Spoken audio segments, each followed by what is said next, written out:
C'est parti. Donc aujourd'hui, je vais vous présenter quelque chose d'un petit peu plus ludique que ce que vous voyez d'habitude. Donc d'ailleurs, c'est la seule slide que vous verrez, pas de PowerPoint pour nous aujourd'hui. Donc moi, je suis expert comptable, vous le savez, spécialisé en cybersécurité. Et Romuald, je vais te laisser te présenter tout de suite et nous expliquer un petit peu ce qu'on va faire aujourd'hui. On part sur 30 minutes de webinaire et une quinzaine de minutes de questions-réponses. Ça marche. Alors, moi, je suis Romuald de Guinan. Donc, je suis l'analyste du centre de réponse à incidents cyber régional de la région Sud, donc Urgence Cyber Région Sud. Je vous présenterai un peu tout ce que sont les CCIRT, donc les centres de réponse à incidents régionaux un peu plus tard. Je le ferai à la fin. Là, ce midi, pendant une demi-heure, je vais vous montrer un petit peu la facilité que l'on a maintenant à mener des attaques via l'intelligence, enfin grâce à l'outil qui est l'intelligence artificielle. Je vais vachement démystifier aussi un peu l'intelligence artificielle et la cybersécurité et vous présenter la menace qui est la plus utilisée et qui est la plus, comment dire, la plus présente sur le réseau actuellement et qui peut vous toucher tous et toutes. Juste, Romuald, quand on a préparé le webinaire, justement, on parlait ensemble de la définition de ce qu'est l'IA et de ce Mm. côté, enfin, notamment du terme qui va derrière le I d'intelligence, sur lequel Ouais. on est tombé d'accord, qui n'est pas une bonne traduction Non, du terme anglais, en fait, hein. non, non, non. En fait, on a en français traduit artificial intelligence comme intelligence artificielle. Alors, c'est une très mauvaise traduction puisque intelligence, donc intelligence en anglais, on est plus proche de tout ce qui est renseignement, collecte de données, etc. En français, on est plus proche de ce qui est réflexion et ce qui est attrait plutôt de l'être humain et de. Bon, je vais pas faire de catégorisation par rapport aux animaux non plus qui ont une intelligence, mais on va dire de l'être vivant qui a une capacité de réflexion. Et déjà pour démystifier ça, je dis toujours que l'intelligence artificielle, elle n'a d'intelligence que le nom, absolument rien derrière. C'est bien un outil qui est utilisé principalement pour faire de l'agrégation de mots, faire du langage, faire beaucoup de choses en fait, mais ça reste un outil. C'est beaucoup plus proche du marteau que de l'humain et ça permet aussi de recadrer un peu, en recadrant ce terme-là, de recadrer un petit peu avec tout ce que l'on entend dire, avec l'intelligence artificielle qui remplacera l'humain, qui va surpasser. Non, pas du tout. En fait, c'est comme si on disait demain qu'un marteau allait surpasser l'humanité. On a inventé la roue il y a des années, et c'est pas pour ça qu'elle est passée au-dessus de l'humanité. L'intelligence artificielle, ça va dépendre de ce que l'on en fait, de à quel niveau on lui donne le contrôle. Euh, c'est un peu comme on donnerait pas demain le contrôle de la valise atomique à un mouton parce qu'on considère qu'il n'a pas le bon niveau de réflexion. Bah, c'est exactement pareil pour l'intelligence artificielle. On ne le donnerait pas à n'importe quoi. Donc c'est un peu la même chose. C'est important de le souligner parce que c'est vrai qu'aujourd'hui, c'est, bah, comme tu l'as dit, hein, sur le côté ça va remplacer l'homme, c'est un terme qui du coup fait très peur, alors qu'en fait, voilà, au contraire, faut y aller, faut s'en saisir. Mm. Et donc l'idée, c'est bien de ce webinaire-là, c'est bien effectivement de démontrer que c'est un outil et que c'est bien toi derrière l'humain qui a la manœuvre. Je te laisse Ouais. partir, il est 37, tu as 30 C'est minutes parti. pour relever le défi. Allez, c'est parti. Alors, aujourd'hui, on va faire quelque chose d'assez courant que vous voyez tout le temps en termes d'attaque et qui représente plus de 90% des attaques cyber que l'on voit sur le net. Et mon objectif, c'est de vous montrer qu'en utilisant le bon outil, en l'occurrence là, on va utiliser l'IA, une personne qui n'y comprend absolument rien en informatique et qui débute de zéro enfin, peut faire d'énormes dégâts. On va faire pour ça trois étapes. En fait, on va tout simplement mener une attaque par phishing, ce que vous voyez le plus souvent, c'est-à-dire un faux email.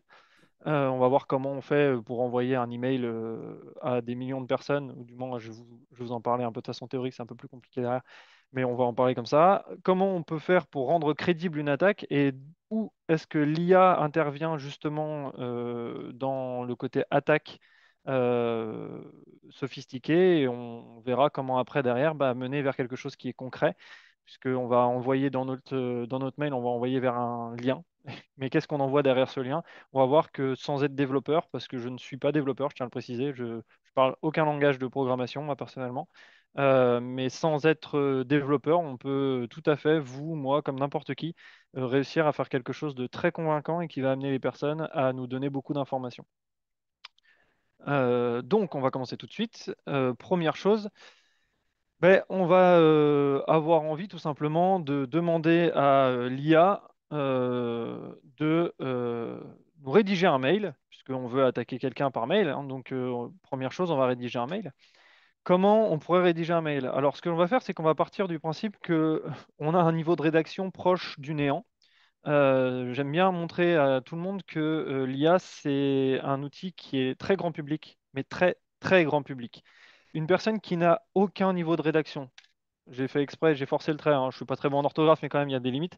J'ai un peu forcé le trait. Le but est de montrer que même en écrivant absolument n'importe comment, donc là, on va remplacer hein, du nouveau système informatique de l'ECF, puisque on est aujourd'hui pour une présentation pour l'ECF.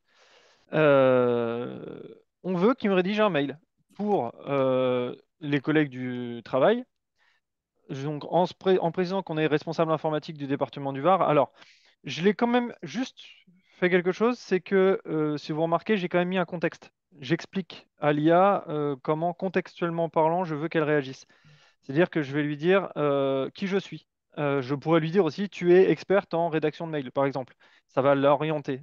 Ça, c'est une façon de parler à l'IA. Il y a beaucoup de tutos, vous trouverez tout ce qu'il faut sur Internet. Il suffit de le taper dans Google, comment rédiger un prompt à une IA, et ils vous expliqueront qu'il y a trois choses en gros principales à faire. Donner un contexte, donner une mission et donner comment dire, des points intermédiaires. Juste, Première... Romuald, est-ce que tu Ouais, peux juste nous préciser l'objectif là de l'attaque que tu vas mener, le phishing ouais. tu veux aller tu vas chercher quoi là? Alors en fait, moi, mon objectif, c'est de récupérer un maximum d'informations. Il faut D'accord. Et pour savoir ça, tu que, vas faire croire à tes collègues, tu veux les inviter pour qu'ils s'inscrivent ouais, sur le nouveau système informatique. Et c'est via cette inscription que tu fais ton phishing. On est c'est ça. d'accord. OK. C'est ça, exactement. En fait, je vais me faire passer pour quelqu'un que je ne suis pas, c'est-à-dire le responsable informatique de l'ECF, et je vais envoyer un mail à tous mes collègues, qui ne le sont pas réellement, mais qui sont les collègues du responsable informatique de l'ECF, en disant, bah voilà, on a un nouveau système informatique, n'hésitez pas à vous y inscrire et à envoyer un formulaire d'inscription pour collecter un maximum d'informations sur les personnes. Il faut OK. savoir que les gens ne voient rarement le danger de la collecte d'informations. On se dit toujours, j'ai rien à cacher.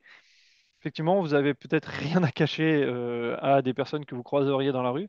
Sur Internet, toute donnée personnelle, professionnelle ou autre qui est récupérée sur vous va être traitée, récupérée, partagée. Et c'est ce qui fait que, bah, une fois que vous êtes fait arnaquer une fois, vous n'allez pas arrêter d'avoir des appels, vous n'allez pas arrêter d'avoir des mails, vous n'allez pas arrêter d'être envahi en fait par des arnaques. Parce que bah, d'une, votre information elle est connue et elle va circuler.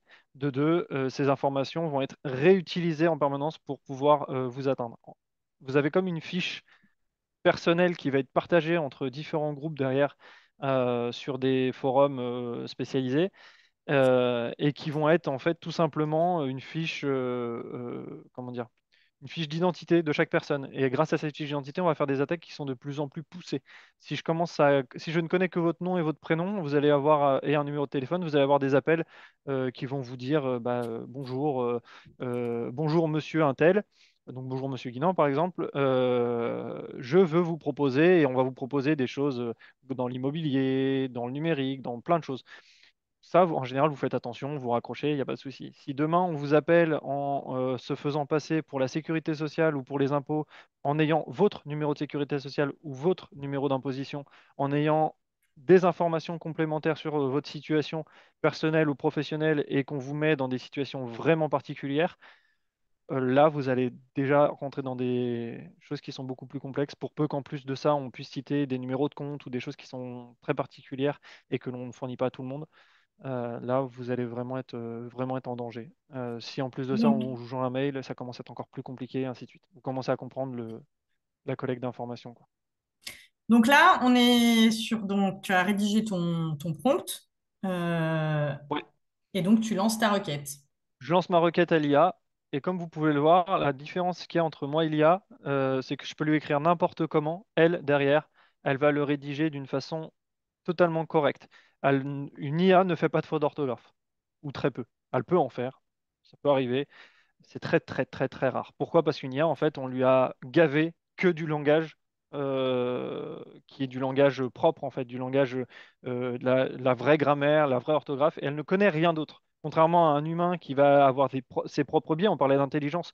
L'intelligence, c'est pas forcément ce que l'on peut imaginer au premier regard, c'est une capacité de réflexion.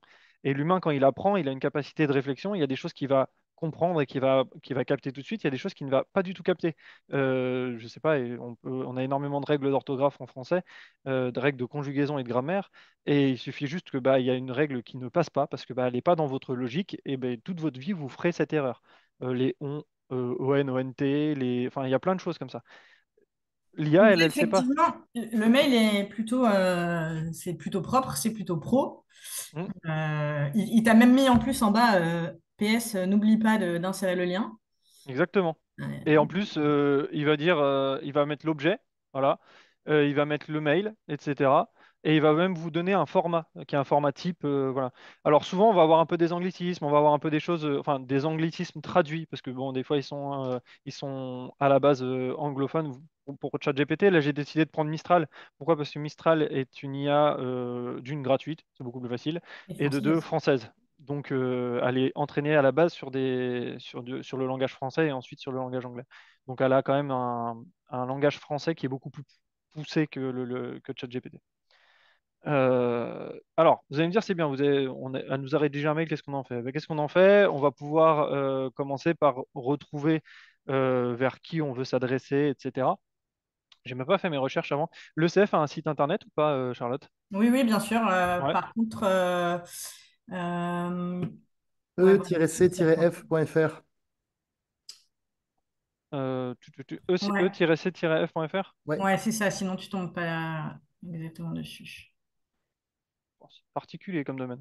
Bon, on est quand même sur un domaine particulier. On va voir quelque chose. En fait, bon, vous n'êtes pas vraiment une entreprise, de ce que j'ai compris, c'est plutôt un syndicat. Donc, c'est vrai que contrairement à des entreprises, ça va être un peu plus facile sur des entreprises que sur des syndicats. Si je voulais me faire passer pour le CF, la plupart du temps, bah, qu'est-ce que je vais faire? Je vais prendre leur nom de domaine. Alors, le nom de domaine, on peut l'avoir de différentes façons, hein. On va le retrouver bah, dans l'adresse du site internet, pour peu que l'adresse mail soit sur le nom de domaine du site internet. C'est-à-dire qu'on va retrouver rapidement des adresses en prénom.nom bah, e-c-f.fr. Alors, plus ou moins, parce que des fois, c'est pas le même nom de domaine. Ce qu'on peut faire aussi, c'est que souvent, on a des formulaires de contact sur les sites internet. J'y ai même pas été avant, mais on peut rejoindre. Alors, ça, c'est rejoindre la newsletter. On a un contact ici. Voilà, on a ici contact@e-c-f.fr. Ce qui prouve bien que le nom de domaine est utilisé comme un domaine de messagerie et on a au moins une adresse contact. Ce qui va nous permettre derrière, en fait, d'engranger dans une entreprise. Bon, là, on est sur un syndicat, c'est un peu particulier. Sur une entreprise, bah, du coup, vous allez avoir quoi? Besoin de trouver juste le nom et le prénom et le nom des employés. Je vais pas le faire là pour pas me connecter sur mon propre LinkedIn en direct, parce que bon, il y a quand même des limites de confidentialité. Et allez juste sur LinkedIn, tapez n'importe quelle entreprise et regardez dans personne de l'entreprise. Et vous allez retrouver avec toute la liste des noms et des prénoms des personnes de cette entreprise. Vous prenez prénom, point, nom, arrobase, le domaine de l'entreprise et vous avez une chance sur deux de tomber sur l'adresse mail de la personne au niveau professionnel. Vous rajoutez C'est comme ça que tu vas construire ouais, l'adresse un mail annuaire. expéditeur de ton mail. C'est ça. En fait, Tu as trouvé le nom de domaine et le nom de la personne. ouais, déjà, en fait, je vais commencer par faire l'annuaire. Donc l'annuaire, bah, c'est ça, c'est-à-dire prénom.nom, arrobase, le domaine de l'entreprise. Et puis, bah, des fois, ils font une petite variante. Donc, je vais aussi prévoir le première lettre du prénom, point, nom, arrobase, machin.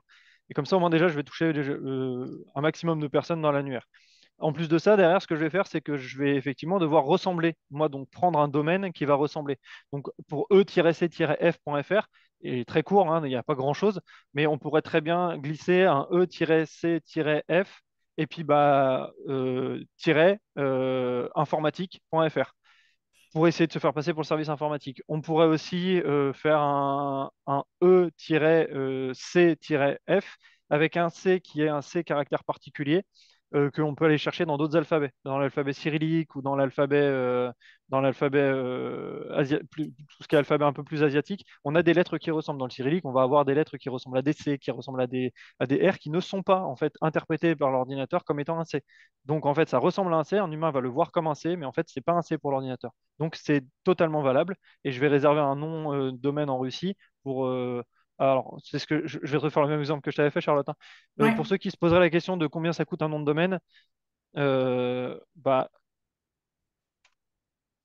J'ai oublié achat. Nom de domaine, achat. Voilà, je vais acheter un nom de domaine. Voilà, acheter un nom de domaine .fr.com à 1 euro. Voilà. On en a énormément et on a énormément de personnes qui vont en fournir. Donc vous en trouvez à 99 centimes à l'année, vous en trouvez, vous pouvez en louer au mois, vous pouvez en louer à ce que vous voulez. Donc, en En fait, termes vous avez d'investissement, c'est effectivement, microscopique. on est d'accord. C'est microscopique. En fait, l'investissement pour faire une attaque par phishing est microscopique. C'est ce qui fait que ça pullule énormément actuellement. C'est que tout le monde en fait, du plus petit hacker aux plus grosses entreprises. Ouais. Et c'est vraiment un domaine qui est très très violent actuellement et ça pullule, c'est vraiment le terme. C'est-à-dire que ça se régénère en permanence, il y en a tout le temps et ça ne s'arrête pas. Le, le spam représente plus de 75% du trafic mondial. C'est immense. Enfin, je veux dire, c'est-à-dire que des trafics de mails dans le monde entier, c'est 70 à 75%, c'est juste des trucs qu'on va acheter à la poubelle, en fait, avec toutes les conséquences que ça a derrière, d'ailleurs. Donc voilà, on a notre mail, on va créer notre adresse mail et puis on va commencer à gaver avec l'annuaire qu'on a fait, tout ça. On va rédiger notre mail. Alors vous allez me dire, ouais, c'est bien mignon, mais ton mail, il envoie vers rien du tout. Effectivement, il envoie rien du tout. Ben, on va créer un lien maintenant. Donc on va en fait, dans notre domaine qu'on a créé, on va créer une page. Vous allez me dire, mais je ne sais pas créer une page internet. Ah ouais, moi non plus, ça tombe bien. Bah, du coup, je vais lui demander en fait à l'IA. Je vais lui dire, bah, c'est très simple. Comment je fais une page internet?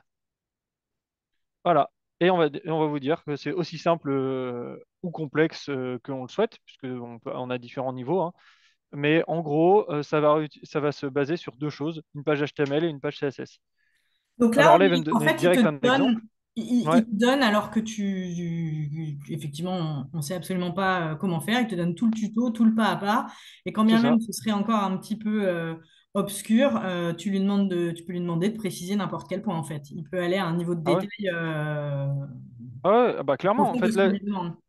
et puis là, il m'a parlé d'HTML et de CSS. Moi, j'y connais rien. Je vais lui poser la question de qu'est-ce que de l'HTML, qu'est-ce que du CSS. En 3 heures de temps, même pas, hein, en 2 heures de temps, je serai calé sur le sujet et je comprendrai au moins juste ce qu'il m'envoie. Mhm. Et quand bien même je ne comprends pas ce qu'il m'envoie, de toute façon, vous avez vu, il va me rédiger le langage. Et je vais aller encore plus loin.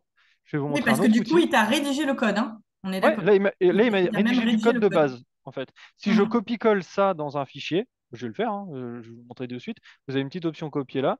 On va prendre un petit fichier. Donc là, je vais venir dans mes fichiers. En fait, on est sur mon ordinateur. D'accord? Je vais modifier ça. Donc, je vais l'ouvrir je vais l'éditer avec un notepad. Hop. Donc, je vais l'ouvrir ici avec un notepad, inscription.html. Je vais coller ça, je l'enregistre. À partir du moment où j'ai enregistré ça, alors le style CSS, je vais aller chercher aussi le style CSS qui va bien, hein, puisqu'il m'a créé un fichier CSS. Pour ceux qui se poseraient la question de comment j'en suis arrivé à ces fichiers, c'est très simple, hein. Je lui ai demandé. Il m'a dit, bah, tu fais une page inscription, puis tu fais une page style CSS, tu les mets dans un fichier, enfin, tu les mets dans un dossier, et tu partages le dossier sur ton domaine. C'est Oui, aussi parce que simple que là, ça. on le fait un petit peu en accéléré parce qu'on est pris par Ouais, le temps, mais donc toi, tu avais déjà préparé certaines choses en amont pour nous c'est faire ça, gagner un petit peu du temps sur la démo. exactement. J'avais préparé juste ça en fait. J'ai juste réservé un espace. J'ai pas acheté un nom de domaine, hein. Je l'ai mis sur mon ordinateur, je l'ai hébergé en local. Mais le principe est exactement le même si vous hébergez un nom de domaine et vous prenez une machine en distance. C'est juste que bah, au lieu d'y accéder par une adresse IP comme je vais faire, vous y accéderez par le nom de domaine que vous aurez choisi. Mais ça ne change absolument rien. C'est-à-dire par l'adresse internet des choses. Donc je vais coller exactement ce qu'il m'a donné. Donc là, on est exactement sur ce qu'il m'a fait. Et puis bah, maintenant, je vais me rendre sur ce nom de domaine que j'ai créé. Alors, encore une fois, je vous l'ai expliqué, hein, pour les besoins de la démo, on est sur le nom de domaine de base. Voilà, bienvenue sur ma page web. Ceci est un paragraphe de texte. C'est exactement ce que vous retrouvez dans inscription. C'est-à-dire que dans inscription, ici, ma première page web, bienvenue sur ma page, ceci est un paragraphe de texte. Je ne vais rien demander de plus. Je vais demander de me créer une page Internet. Il m'a créé une page Internet. On va aller beaucoup plus loin. On va aller voir vite fait là en 3 minutes. Vous allez voir que ça va aller très vite, hein. Je vais utiliser un autre outil, Poe. Poe, c'est un agrégateur d'IA, en fait. C'est-à-dire que bah, là, je vous ai montré Mistral. Il y en a plein qui vont connaître ChatGPT. Il y en a plein qui vont connaître Llama, qui vont connaître. Bon, bref, toutes les IA qui existent et qui sortent. En fait, Poe est un agrégateur. Il va regrouper un peu tout ça avec des procédés derrière. Et en fait, ça va vous permettre de parler à n'importe quelle IA que vous avez. Et des IA spécialisées, il y en a, ça tombe bien. Ici, on en a une qui est en HTML, CSS, JS expert. Ah bah, ça tombe bien, c'est de l'HTML et du CSS que je veux faire. Même si j'y connais rien, lui, c'est un expert. Donc, bah, si lui, c'est un expert, je peux lui demander ce que je veux. Alors, ouais, effectivement, j'ai préparé mes prompts pour qu'on gagne du temps. Donc, je vais lui demander carrément directement les choses.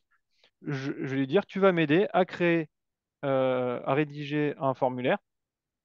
Donc, tu as pour objectif de créer une page web, etc. Je vais vous montrer vite fait à quoi ça ressemble. Je vais coller ça ici. Donc, tu as pour objectif de créer le code d'une page web en HTML, ayant pour objectif de garder le modèle graphique du site du ministère de l'Éducation nationale. Ça, c'est parce que j'avais fait la démo sur les ministères mais bon, c'est pas grave. Cette page comptera des champs de formulaire d'inscription afin de collecter des informations suivantes.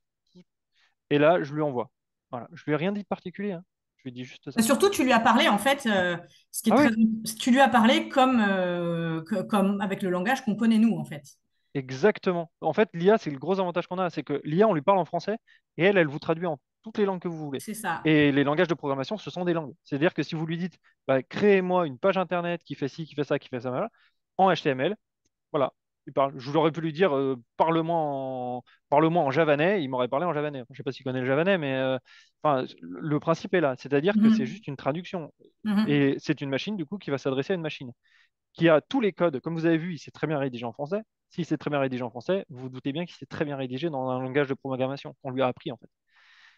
Et là, ça ne ressemble absolument à rien. Enfin, physiquement, je n'y comprends rien personnellement. Et le commun des mortels, je vais être honnête, n'y comprend rien. Si vous n'êtes pas développeur web, vous ne comprenez pas l'HTML. Pourtant, bah, si je prends ce fichier et que je viens le recoller à la place de ce que j'avais donc, dans mon fichier inscription, hein, j'ai fait copier-coller, je n'ai rien fait de plus. Bah, ici, ma première page, elle va changer. Et si je fais un CTRL 5, on a d'un coup un formulaire. Alors, ça ressemble toujours à rien. Non, mais D'accord? Bien on d'accord. commence à se rapprocher et à Mais d'un revenir coup, on a des donc, champs. au début Ouais. de ce que tu voulais. Exactement, et on commence à avoir des champs. Et je vais être honnête. Des formulaires d'inscription, j'en ai fait pas mal. J'en avais fait comme ça, avec je veux des logos, je veux des trucs. Ça c'était du testing. J'ai plus le compte de base que j'avais connecté.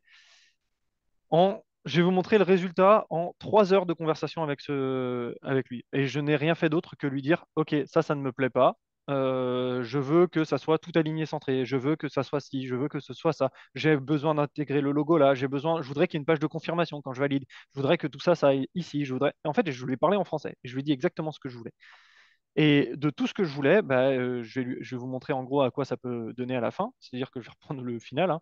On est passé, alors à terme, du coup, vous avez dû le voir, on est passé de 2 fichiers à 5 fichiers. Parce que bah, à un moment donné, il m'a dit, pour ça, il va falloir que tu crées un nouveau fichier. Pour ça, il va falloir que tu crées un nouveau fichier. Il m'a fait faire, par exemple, du PHP, inscription.php, parce que je voulais renvoyer tous ces champs-là qu'on rentre, je voulais qu'ils aillent dans un fichier texte. Bah, du coup, il m'a dit, bah, dans ce cas-là, il faut que tu fasses un PHP. Donc, c'est un nouveau langage, je ne connaissais pas. Je lui ai demandé, je lui ai dit, bah, c'est quoi le PHP? Il m'a expliqué que c'est un langage voilà, qui permet de faire de la programmation web, qui permet de renvoyer des commandes, etc. Bon, bref, voilà. Donc, j'ai créé ce fichier qui ressemble encore à un truc incompréhensible. Et je vous rassure, je n'ai rien écrit dans tout ça. Je n'ai physiquement rien écrit. C'est-à-dire que le inscription.php qui est ici, c'est lui qui me l'a généré de A à Z. Moi, j'y ai pas touché. Et bah, en faisant ça et en arrivant là, si on retourne sur mon site web, à terme, on arrivera à ça. Voilà. Et là, on a un site internet qui commence à ressembler à quelque chose.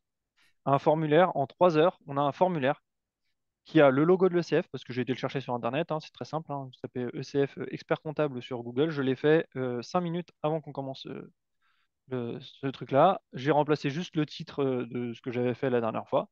Et c'est réutilisable à souhait. C'est-à-dire que ça, vous pouvez même créer derrière pour les grosses entreprises qui génèrent du phishing tout le temps, ils vont créer des formulaires qui génèrent automatiquement ce genre de page.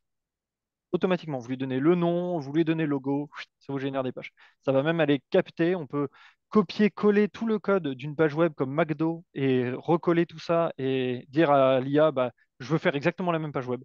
Tu me refais la même page web, mais je veux qu'elle soit hébergée chez moi et je veux que les données, au lieu de partir vers cette adresse-là, bah, elles vont dans mon fichier.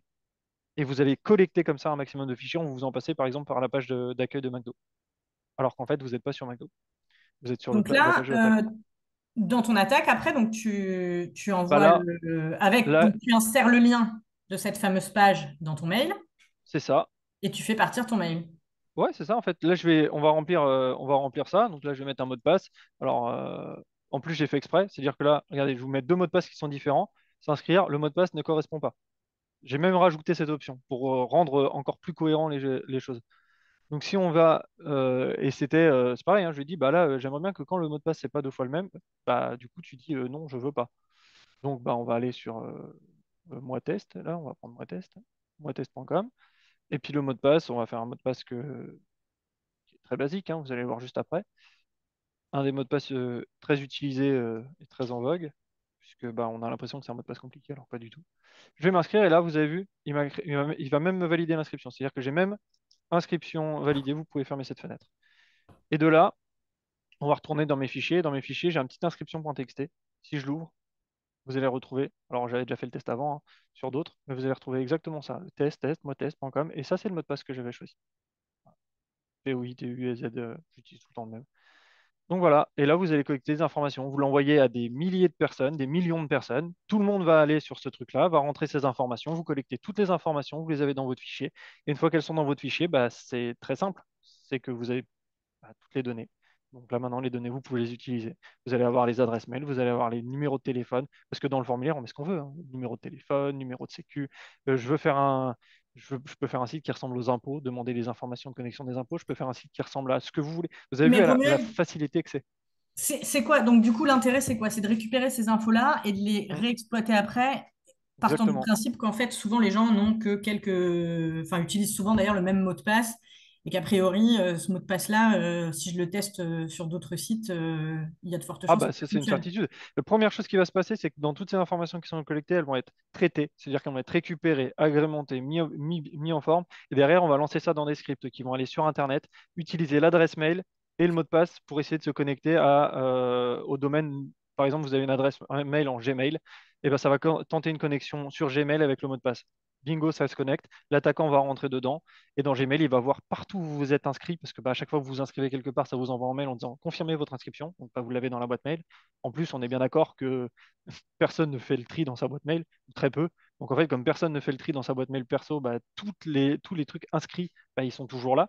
Donc en fait, on va remonter tous les sites où ils ont été inscrits. On va aller sur ces sites-là et on va s'identifier avec l'adresse mail et le mot de passe qu'on a trouvé. Et quand bien même ça ne marcherait pas, on fait réinitialiser le mot de passe. Ça leur envoie sur l'adresse mail qu'on maîtrise déjà, sur laquelle on a déjà changé le mot de passe, sur laquelle on a fait tout ça. En 3 heures, en une nuit, vous avez, et encore 3 heures, hein, je parle quand c'est fait manuellement, pas quand c'est fait par des scripts, sinon là, c'est quelques minutes, vous avez siphonné la totalité de la vie d'une personne.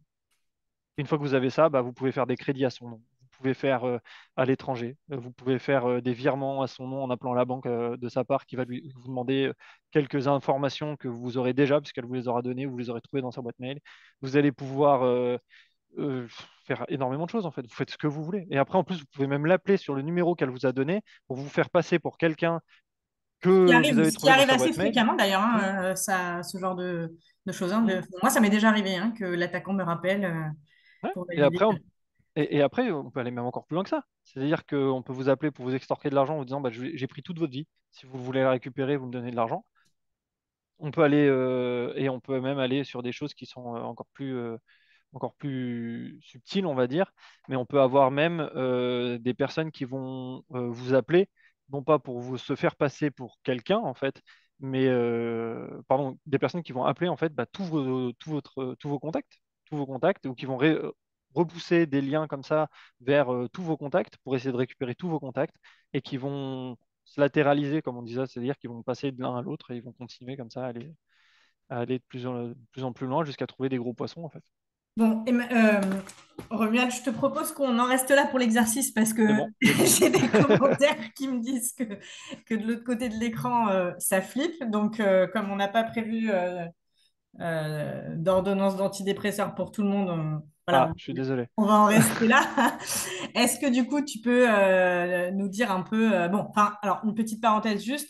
Donc, intelligence artificielle et la notion d'intelligence, ok, mais donc comme quoi il y a quand même la notion de voilà de bon sens et de se poser des questions qui va être de plus en plus fondamentale pour nous humains à se demander si je clique, si je clique pas, voilà, ça va être C'est quand ça, même c'est primordial. ça. Donc Alors, là, Ouais. Est-ce que tu peux voilà, nous présenter un petit peu ce que fait le centre? Ouais. Donc nous, on est ensemble hein, Ouais. en région PACA, donc c'est pour ça que je t'ai sollicité puisqu'on travaille ensemble. Mais ce sont des centres qui existent au niveau régional de façon, enfin sur tout le territoire. C'est ça. Alors en fait, nous, on a un centre de réponse incident régional. Je vais présenter les centres de réponse incidents régionaux un peu comme on est tous, hein, c'est-à-dire sur notre mission principale. On a tous la même mission et on est tous de la même volonté. On est venu d'une volonté de venir accompagner bah, les personnes qui sont, enfin les personnes, pardon, les entreprises, organismes, collectivités, etc., face aux incidents cyber. Avant, il y avait que cybermalveillance qui était plutôt réservé aux particuliers et l'ANSSI, donc l'Agence nationale de la sécurité des systèmes d'information, qui elle était plutôt pour traiter au niveau national et des très très gros organismes, tout ce qui est Total, enfin bref, les grosses boîtes qui ont un intérêt vital pour la France. Et entre les deux, il n'y avait pas grand monde. Donc la bonne réflexion, c'était de se dire, bon, bah, on va faire un truc au niveau régional, on va mettre un centre de réponse à incident au niveau régional et on va en mettre un partout. Donc il y en a un peu partout en région. Je vais repasser sur Internet. Je vais vous montrer, il y en a. Donc là, on est sur notre site internet. Vous voyez, il y en a un peu partout. Alors, sauf en Auvergne-Rhône-Alpes, c'est une décision politique. La région de l'Auvergne-Rhône-Alpes n'a pas décidé de s'en doter. Ça viendra normalement à terme, mais pour le moment, c'est pas le cas. Donc là, ça veut Euh, dire que n'importe, donc pour les participants qui sont là, mhm. l'idée c'est, si nous on a une recommandation à vous faire, c'est trouver le centre de réponse à incident de chez vous qui s'appelle pas forcément, voilà, ils ont tous un nom différent. Alors, Hein. vous les avez tous là. Si vous êtes en Nouvelle-Aquitaine, bah, en Nouvelle-Aquitaine, pardon, c'est le centre de réponse aux incidents cyber Nouvelle-Aquitaine, le CRIC. Vous avez son adresse, vous avez tout ça là. Je vais vous montrer un truc encore plus Donc simple. on peut passer par l'adresse, Vous voilà, pouvez on va passer sur soit le par site notre de site, l'ANSSI. Ouais. soit vous allez directement sur le site de l'ANSSI. On est référencé par l'Agence nationale de la sécurité des systèmes d'information. On est leur bras droit en région, hein, tout simplement. On travaille de concert avec eux au niveau régional. Et sur le site de l'agence, enfin de l'ANSSI, vous allez retrouver dans réseau de CSIRT les CSIRT régionaux. Et dans les CSIRT régionaux, bah, qu'est-ce que les CSIRT régionaux? Ils vous l'expliquent. Et vous avez la liste de tous les CSIRT régionaux avec les liens qui mènent vers leur site directement.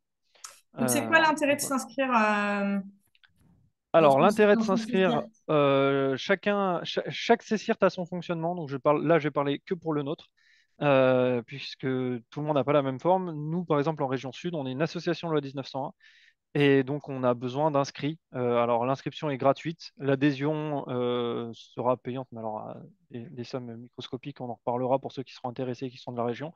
L'inscription, elle est gratuite, mais on invite vraiment à tous ceux de la région sud qui le souhaiteraient de venir s'inscrire auprès de nous. Dans les autres régions, rapprochez-vous de vos CSIRT pour vous inscrire, ça peut être intéressant aussi. Et pourquoi? Parce qu'on a attendu sur le nombre d'inscrits, nous, vu qu'on est une association, on a attendu sur le nombre d'inscrits pour pouvoir bénéficier des financements qui nous permettent de continuer de fonctionner, hein, tout simplement.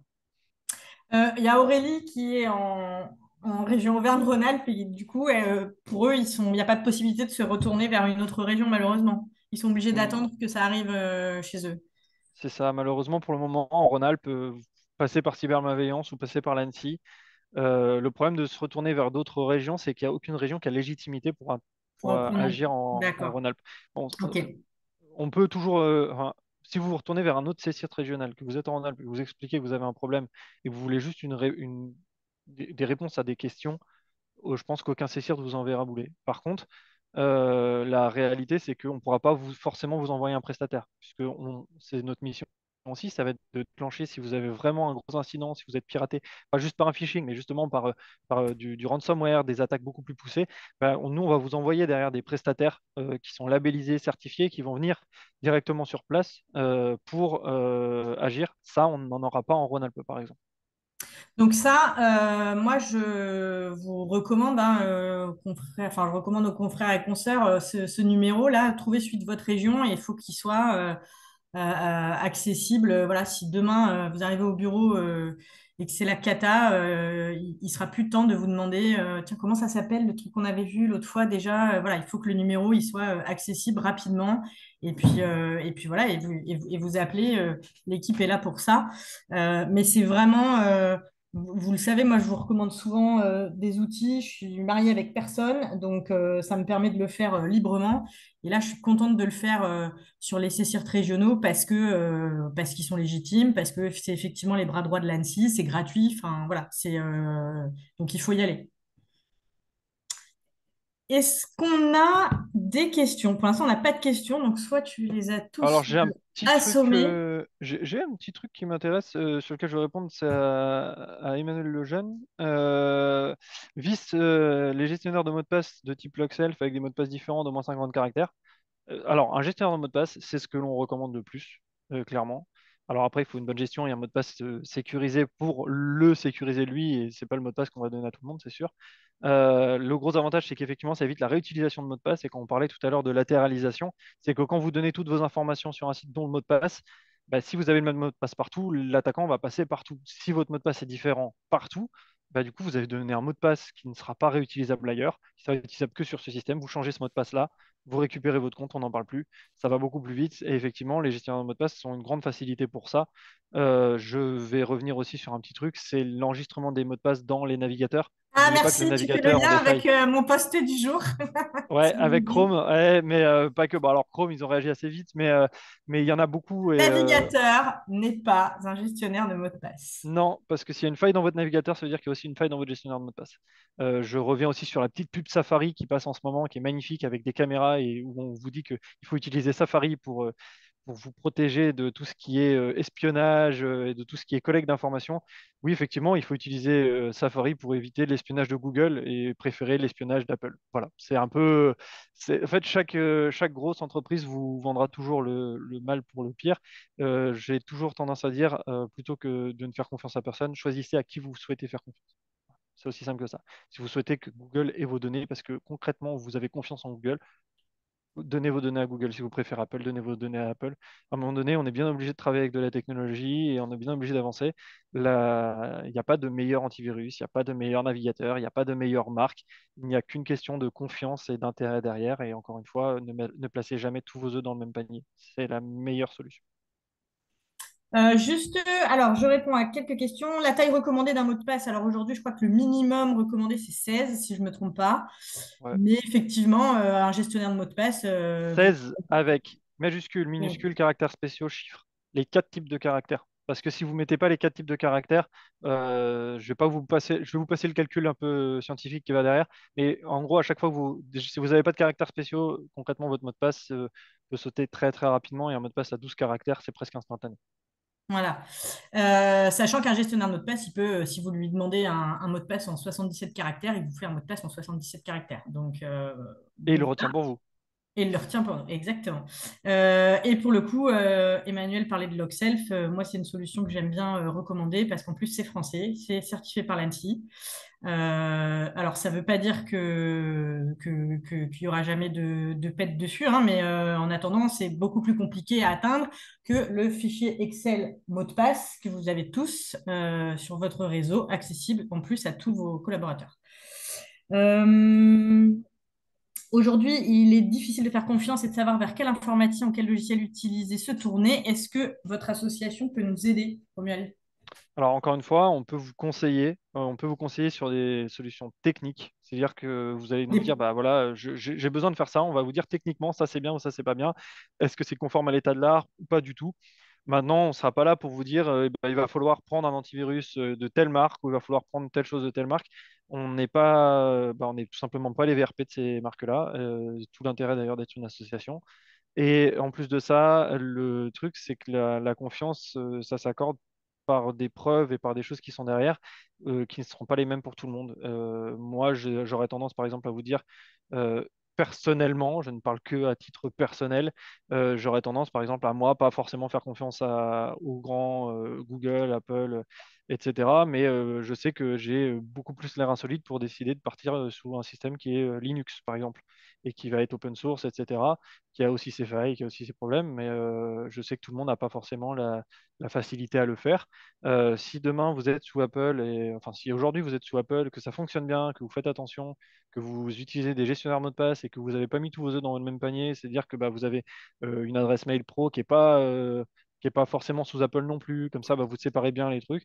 Bah, quelque part, vous serez le plus sécurisé possible. Et puis, C'est voilà. aussi la diversité, effectivement, qui fait. Ouais. Enfin, la diversité est pas vraiment partie prenante dans la protection. Alors, du coup, les questions arrivent. Il y en a beaucoup là. Je ne sais pas si on aura le temps de toutes les faire. Comment se protéger si on doit remplir un formulaire, Romuald, du coup? Bah alors déjà, la première des protections, c'est la réflexion humaine. Je vous parlais que l'intelligence, elle n'était pas du côté de l'IA, elle est censée être du côté de l'humain. Et on est assez catégorique là-dessus. Le premier rempart face au phishing, c'est l'humain. C'est-à-dire que ça passera tous les systèmes de sécurité parce que ce n'est qu'un mail. Et un mail, ça passera les systèmes de sécurité. Pas tous d'ailleurs, mais bon, il y en a quand même qui les passeront. La première barrière, c'est l'humain. Si vous vous posez deux questions quand vous ouvrez un mail, c'est-à-dire est-ce que l'expéditeur est légitime? Malgré les sécurités enfin malgré les petits trucs qu'on peut faire avec les C en cyrillique et des trucs comme ça, est-ce que c'est légitime? Donc cette personne-là a besoin de m'envoyer ce mail? Est-ce que le formulaire qu'elle me donne, il est cohérent? Parce qu'en fait, on se pose jamais la question, on clique vite sur des liens et on ouvre vite des pièces jointes sans vraiment se poser la question de est-ce que finalement j'ai besoin de l'ouvrir? La curiosité d'ailleurs est un mauvais défaut dans ça. Parce que les nouvelles attaques, elles vous mettent pas comme Elles vont juste. Ouais, puis destinataire. elles vont justement aller appuyer là-dessus en plus. Ah oui, et puis elles vont pas vous mettre en destinataire du mail, elles vont me mettre en copie du mail. Oui, copie. Donc du coup, ah bah, c'est pas moi qui cible. Donc du coup, par contre, j'ai accès au rapport. Je vais cliquer sur le rapport parce que en fait, j'étais pas destinataire du rapport à la base, j'étais en information. Mais la curiosité fait que je vais l'ouvrir ce formulaire et que je vais télécharger la pièce jointe et en fait, je vais me faire infecter. Il y a beaucoup de biais humains en fait comme ça. Et si on en a conscience, on fait attention. Si on prend le temps, on fait attention. Vérifier qu'un mail est cohérent, ça vous prendra 4 secondes. Vraiment, hein. Vous regardez l'adresse, vous posez la question de si c'est légitime et est-ce que j'ai vraiment besoin d'ouvrir la pièce jointe? Est-ce que j'ai vraiment besoin de cliquer sur ce lien? Est-ce que ce lien, quand je passe la souris, il envoie vraiment vers le lien qui est affiché? Ou est-ce que le lien qui est donné, il est un peu bizarre? Et si le lien il est bizarre, est-ce que j'ai un moyen de me sécuriser? Il y a des moyens de protection mail qui existent. Il y a comment dire, il y a pas, enfin, je ne vais pas rentrer dans les détails, mais il y a beaucoup de moyens de protection qui protègent aussi vos boîtes mail, votre navigation, etc., etc. Et ça peut être intéressant à mettre en place quand vous êtes un peu exposé. Alors, deux dernières choses. On nous demande si on pourra avoir le replay. Donc oui, il sera disponible sur la chaîne YouTube de CF. Bon, après, l'idée, c'était pas de vous assommer et que vous ressortiez de là complètement stressé. C'est Désolé. juste d'être conscient que ça existe. Voilà. Après, il faut être aussi un peu. Je dis, j'ai l'impression de répéter, hein, je dis toujours la même chose, mais voilà, le risque, il est là, il existe. On n'a pas bien le choix parce qu'on est quand même obligé d'utiliser ces outils-là. Maintenant, voilà, ça arrivera. Vous vous ferez avoir une fois de temps en temps. Il ne faut pas non plus que ça devienne complètement anxiogène. C'est comme quand vous prenez la voiture, hein, vous savez que l'accident, même si vous avez pris toutes les bonnes mesures, ça peut quand même vous arriver malheureusement. Donc voilà, faut attention à la culpabilité après de celui qui a fait le clic, de se dire je suis nul, je suis voilà. Là, quand on a vu le formulaire au bout, je pense que il y en a plein, plein, plein qui cliqueraient dessus. Donc Mm. voilà. Tu veux rajouter quelque chose, Ouais, Romuald? nous, on a tendance à toujours comparer ça avec l'incendie. C'est bête, mais c'est aussi simple que ça. C'est pas, vous avez toujours un risque incendie un peu partout, en fait. C'est pour ça qu'il y a des extincteurs, c'est pour ça que les pompiers existent, c'est pour ça qu'il y a plein de choses. On ne peut pas tout prévoir, on ne peut pas tout anticiper, mais si on commence déjà à anticiper le risque, à anticiper les problèmes et à se dire, je suis vulnérable, qu'est-ce que je peux faire pour m'améliorer?